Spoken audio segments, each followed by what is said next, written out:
राम राम, जय माता जी। मेरा यूट्यूब चैनल पर आप सभी का स्वागत है। आप सब कैसे हैं? मैं आशा करती हूँ आप सब स्वस्थ होंगे, मस्त होंगे, अपने अपने काम में व्यस्त होंगे। मैं भी अच्छी हूँ।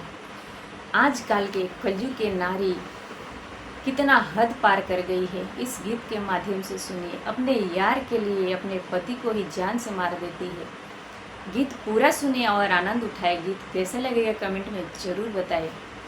तो चलिए देर ना करते हुए मैं गीत सुना रही हूँ, आप लोग पूरा सुने।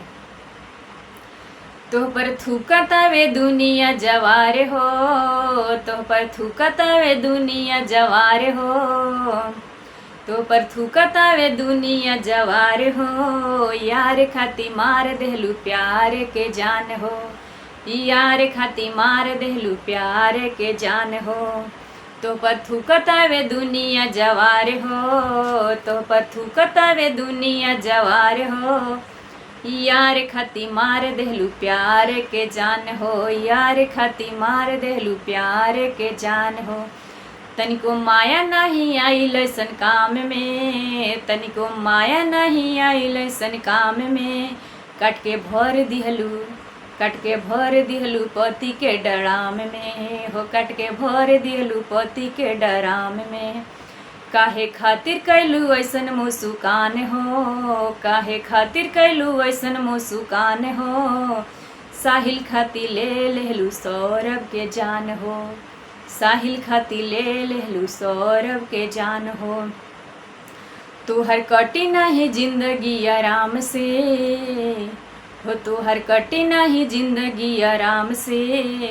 कट के भर दिहलू पति के डराम में है हो, कट के भर दिहलू पति के डराम में। कल युग के कैसन तू नारी बाड़ू, कल युग के कैसन तू नारी बाड़ू। कैसन निर्लज तू पत्नी बाड़ू, कैसन निर्लज तू पत्नी बाड़ू। तोके माया नाही लागल ऐसन काम में, तोके माया नाही आइल ऐसन काम में। कट के भर दिहलू हो, कट के भर दिहलू पति के डराम में हो, कट के भर दिहलू पति के डराम में। तो इस गीत के माध्यम से जो भी बहन सुन रही है, जो भी मेरा गीत सुन रहे हैं, प्लीज़ कोई भी बहन ऐसा कदम ना उठाए।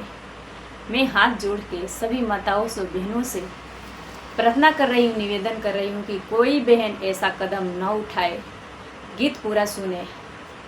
और मैं मिलती हूँ एक दूसरे वीडियो में नए गीत के साथ। तब तक के लिए नमस्कार।